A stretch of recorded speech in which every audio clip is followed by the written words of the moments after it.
Hello everyone, कैसे हैं आप सब। Welcome back wifi study with Nandini. Discuss करेंगे 3 अक्टूबर के करंट अफेयर, मॉर्निंग का थॉट, फिर अपनी क्लास और बाद में रिवीजन।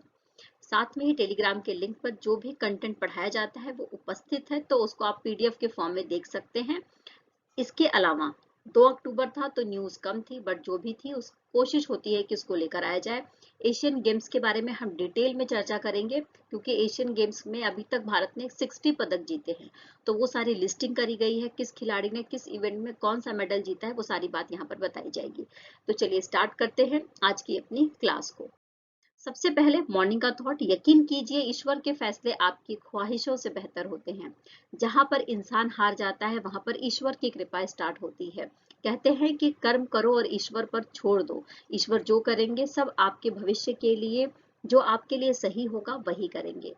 तो इसी विचारधारा के साथ में चलिए स्टार्ट करते हैं आज की अपनी क्लास को ईश्वर को याद करते हुए। सबसे पहली जो मैं बात करूंगी वो विश्व प्रकृति दिवस के बारे में बात करूंगी, यानी कि वर्ल्ड नेचर डे, जिसको हर साल 3 अक्टूबर को मनाया जाता है। इसके लिए एक संगठन है जिसका नाम है विश्व प्रकृति संगठन।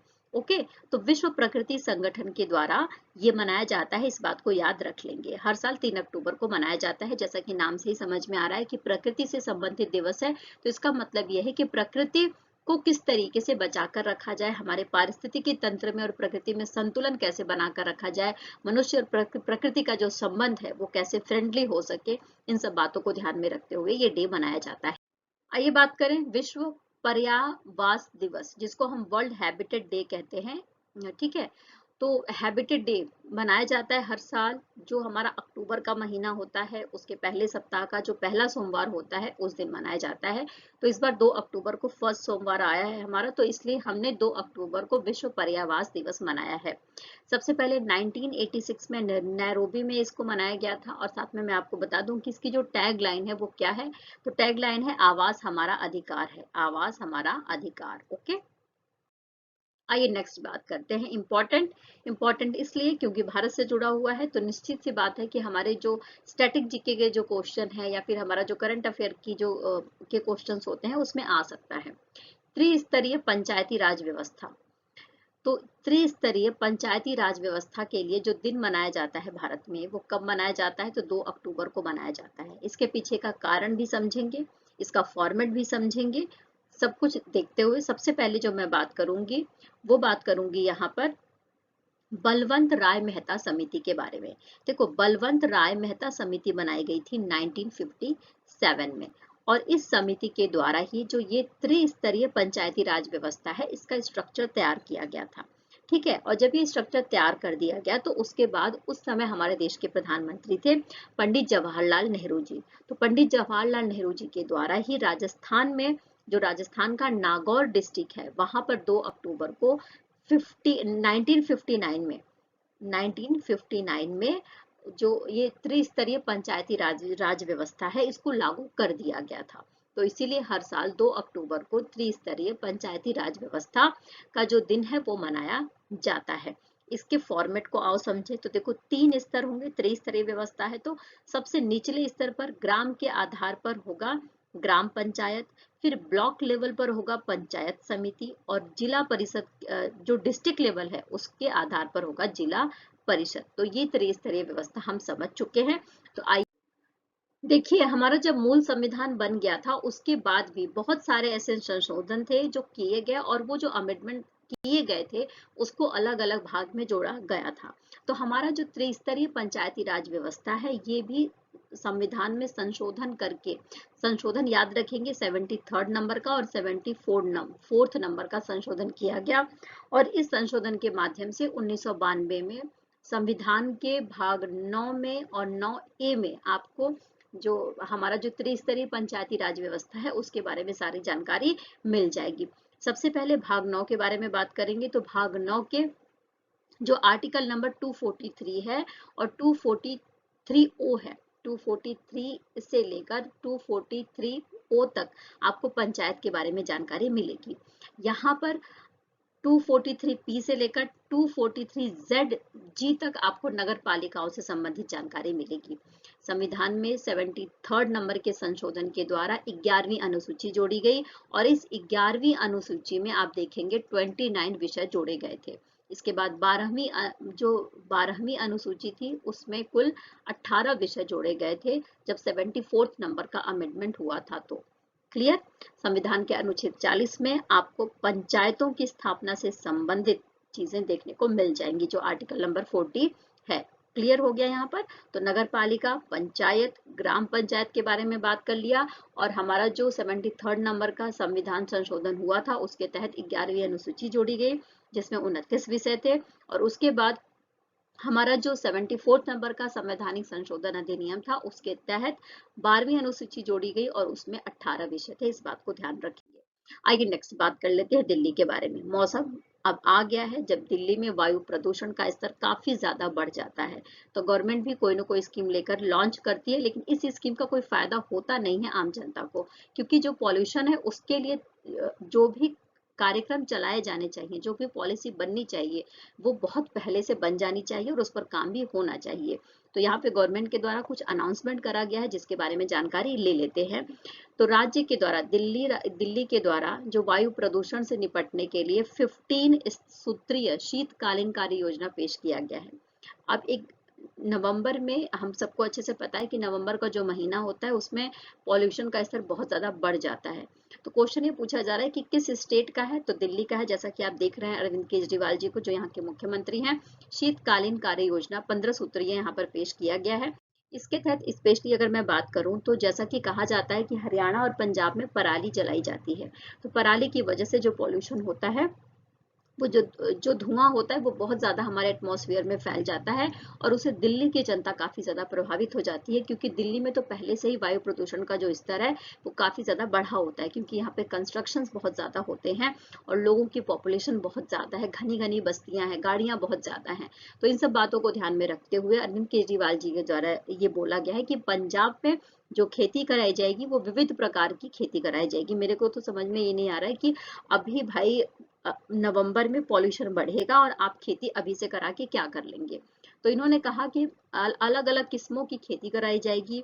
इसके बाद पराली से जो भी राख निकलती है उसका यूज किया जाएगा, किस तरीके से खाद के रूप में यूज किया जाएगा या उसको जलाया नहीं जाएगा, उसका खाद के रूप में यूज किया जाएगा। सफाई के लिए गाड़ियों का इस्तेमाल किया जाएगा। दिल्ली के भीतर जो कंस्ट्रक्शंस हैं वहां पर ध्यान दिया जाएगा कि जो उनका एक फॉर्मेट तैयार किया गया है कि कंस्ट्रक्शंस के टाइम पर आप किन किन विषयों का ध्यान रखेंगे जिससे कि पर्यावरण प्रदूषण ना हो। तो इन सब बातों को ध्यान में रखते हुए ही ये 15 सूत्रीय कार्यक्रम लेकर आया गया है जिसका नाम है शीतकालीन कार्य योजना, जो दिल्ली सरकार की है। आइए बात करते हैं एशियाई गेम्स के बारे में। जैसा कि हम सबको पता है कि 23 सितंबर को चीनी राष्ट्रपति शी जिनपिंग के द्वारा चीन का जो शहर है हांगजू, वहां पर एशियाई गेम्स का उद्घाटन किया गया है। और किस नंबर का एशियाई गेम्स का उद्घाटन किया गया है, तो 19वें नंबर का एशियाई गेम्स है। इस बात को ध्यान में रखेंगे।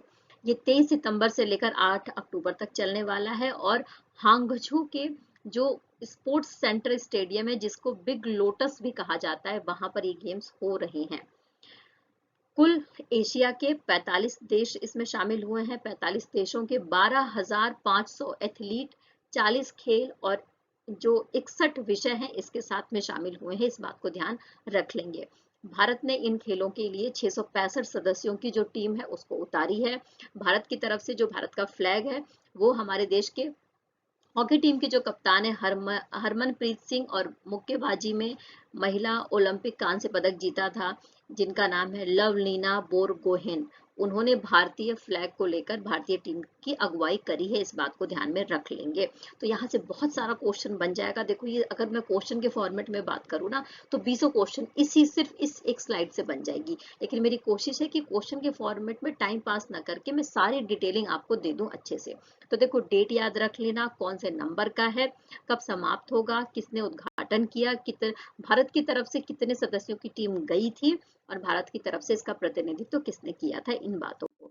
अब देखिए यहाँ पर पदक तालिका के बारे में बात करें। अभी ये गेम्स हो रहे हैं, 8 अक्टूबर तक होंगे, लेकिन अभी तक भारत ने 60 पदक जीते हैं कुल जिसको आप देख सकते हैं स्क्रीन पर, जिसमें से गोल्ड मेडल जीता गया है 13, सिल्वर 24 और कांस्य मेडल जीता गया है 23। अब यहाँ पर इसकी अच्छा, पिछली बार जो भारत ने टीम भेजी थी, यानी कि 18वें एडिशन में जो एशियाई गेम्स हुए थे, उसमें 570 खिलाड़ियों की टीम भारत के द्वारा भेजी गई थी। इस बात को याद रख लेंगे।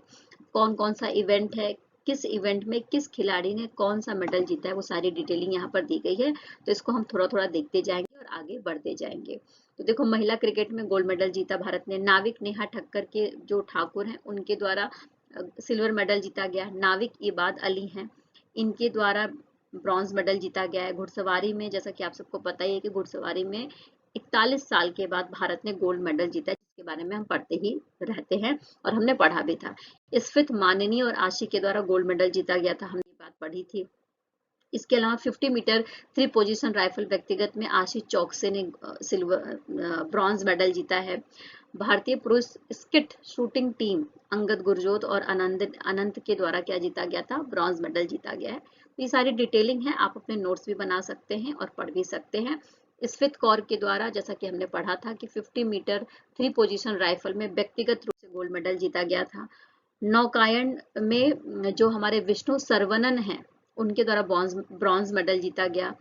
फिर महिला 25 मीटर पिस्टल ईशा सिंह के द्वारा सिल्वर मेडल। शॉटगन स्किट पुरुष अनंतजीत सिंह के द्वारा सिल्वर मेडल, और इसके अलावा रोशी बीना देवी के द्वारा रजत मेडल जीता गया। पुरुष 10 मीटर एयर पिस्टल में गोल्ड मेडल जीता गया है सरजोत सिंह अर्जुन चीमा के द्वारा। घुड़सवारी व्यक्तिगत ड्रेसेस में जो ब्रॉन्ज मेडल जीता गया है। और इसके बाद शूटिंग 10 मीटर एयर पिस्टल महिला टीम इवेंट में भारत ने सिल्वर मेडल जीता। और ऐश्वर्या प्रताप सिंह, स्वप्निल और अखिल की जो तिकड़ी है, उसके द्वारा गोल्ड मेडल जीता गया है। किस चीज में, शूटिंग में। इस बात को टेनिस के बारे में बात करें तो टेनिस में भारत ने जो पुरुष युगल स्पर्धा है, उसमें सिल्वर मेडल जीता है। शूटिंग में भारत ने गोल्ड मेडल जीता है। इसके अलावा स्क्वैश में भारत ने ब्रॉन्ज मेडल जीता है। शूटिंग ऐश्वर्या प्रताप सिंह ने टीम इवेंट में जीत हासिल करी थी और इसमें इन्होंने भारत को सिल्वर मेडल दिलाया था। इसके अलावा किरण बालियान के बारे में बात करेंगे, जिन्होंने शॉर्ट पुट में तीसरा स्थान प्राप्त किया था। ओके, यानी कि ब्रॉन्ज मेडल जीता था। मिश्रित युगल में 10 मीटर एयर पिस्टल में सरबजोत और दिव्या की जो जोड़ी है, उसने देखो, टेनिस मिश्रित युगल में रोहन बोपन्ना और ऋतुजा भोसले के द्वारा गोल्ड मेडल जीता गया। स्क्वैश में जो हमारी जो पुरुष टीम थी, उसने स्वर्ण मेडल जीता है, यानी गोल्ड मेडल जीता है।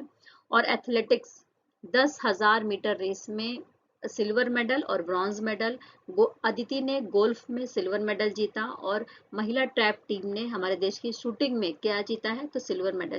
शूटिंग में जो हमारी पुरुष टीम थी, उसने गोल्ड मेडल जीता है, जिसमें किनान चेनाई, जोरावर सिंह और पृथ्वीराज टोंडीमान शामिल थे। ट्रैप शूटिंग में ब्रॉन्ज मेडल जीता गया। मुक्केबाजी में जो हमारे निकहत जरीन है, उन्होंने ब्रॉन्ज मेडल जीता। और स्टिप लचेज में अविनाश साबले ने गोल्ड मेडल जीता है। गोला फेंक में तरजिंदर सिंह तूर ने गोल्ड मेडल जीता है। और महिलाओं की जो 1500 मीटर दौड़ थी, उसमें हरमिनल बैंस ने सिल्वर मेडल जीता है। तो ये सारी डिटेलिंग है, जानकारी है। लॉन्ग जंप में भारत ने सिल्वर मेडल हासिल किया। जो हेप्टाथेलॉन था, उसमें जो है ब्रॉन्ज मेडल जीता गया है। और डिस्कस थ्रो में भारत के द्वारा ब्रॉन्ज मेडल जीता गया है। ज्योति यारा जी ने जो सिल्वर मेडल जीता 100 मीटर बाधा दौड़ में। और बैडमिंटन में भारतीय पुरुष जो बैडमिंटन टीम है, उसने गोल्ड मेडल जीता है। स्केटिंग में भारत ने ब्रॉन्ज मेडल जीता है। स्केटिंग 3000 मीटर में पुरुष महिला टीम कांस्य पदक जीत कर आई है। और टेबल टेनिस महिला टीम ने कांस्य पदक जीता है। तो इस तरीके देखो, लॉन्ग जंप महिला में एनसी सोजन ने सिल्वर मेडल जीता। और साथ में ही 400 मीटर मिक्स टीम दौड़ में भारत ने सिल्वर मेडल जीता है। तो आइए फटाफट रिवीजन कर लेते हैं। अभी हमने एशियन गेम्स के बारे में अच्छे से पढ़ा, और इसके बाद हम फटाफट रिवीजन करते हैं जो हमने। देखो, अंतर्राष्ट्रीय अहिंसा दिवस हर साल महात्मा गांधी जी की जयंती पर 2 अक्टूबर को मनाया जाता है। महात्मा गांधी जी का जन्मदिन 2 अक्टूबर को आता है। इनका जन्म हुआ था 1869 में गुजरात के पोरबंदर में। और हम इस बार 154th नंबर की इनकी जयंती सेलिब्रेट कर रहे हैं। लाल बहादुर शास्त्री की भी जयंती 2 अक्टूबर को आती है। 119वीं जयंती हमने मनाई है। इनका जन्म हुआ था उत्तर प्रदेश में, जो मुगल सराय है वहां पर, और मुगल सराय का नाम बदल गया है, पंडित दीन दयाल उपाध्याय नगर हो गया। इस बात को ध्यान रखेंगे। 2 अक्टूबर 1904 में इनका जन्म हुआ था। वन्य जीव सप्ताह प्रतिवर्ष भारत में 2 अक्टूबर से लेकर 8 अक्टूबर के बीच में मनाया जाता है। उल्लखिया विलेज फूड पार्क छत्तीसगढ़ का पहला फूड पार्क है, जिसको बनाया गया है कहाँ पर, छत्तीसगढ़ में, और इसका उद्घाटन किया गया है वहां के मुख्यमंत्री भूपेश बघेल और वहां के खाद्य मंत्री के द्वारा। इस बात को ध्यान रखेंगे। त्रिपुरा को उत्तराखंड, उत्तर प्रदेश और अरुणाचल प्रदेश के बाद इलेक्ट्रॉनिक कैबिनेट बैठकों को अपनाने वाला भारत का चौथा और पूर्वोत्तर में दूसरा राज्य बन गया है। यानी कि भारत का चौथा और पूर्वोत्तर का दूसरा राज्य बन गया है जिसने ई कैबिनेट को अपनाया है ना। उस क्या नाम है, त्रिपुरा नाम है। तो यानी कि पहला कौन था, अरुणाचल प्रदेश था, पूर्वोत्तर जो हमारे राज्य हैं सेवन सिस्टर्स वाला, और दूसरा बन गया है त्रिपुरा। इसके अलावा उत्तर प्रदेश है और उत्तराखंड भी है जिसने ई कैबिनेट को अपनाया है। अच्छा, सर्वश्रेष्ठ पर्यटन गांव 2023 का पुरस्कार किसे प्रदान किया गया है? तो देखो, सर्वश्रेष्ठ पर्यटन गांव 2023 का जो पुरस्कार है वो मेघालय राज्य का जो खासी डिस्ट्रिक्ट है वहां पर एक गांव है जिसका नाम है कोंगथोंग गांव। तो कोंगथोंग गांव को प्रदान किया गया है, इस बात को याद रख लेंगे। ओके, तो इस सेशन में इतना ही। जैसा कि आप सबको अच्छे से पता है कि कल 2 अक्टूबर था, तो 2 अक्टूबर की वजह से राष्ट्रीय अवकाश होता है, तो न्यूज हमारे पास जो है वो थोड़ी कम है। लेकिन कल फिर से हम मिलेंगे नए विचारों के साथ, नए न्यूज के साथ में। तब तक टेक केयर, खूब खुश रहिए, खूब पॉजिटिव रहिए, मेहनत करते रहिए, जीवन में आगे बढ़ते रहिए, और जो आप पे भरोसा करे उसके साथ हमेशा बने रहिए। Take care, bye bye.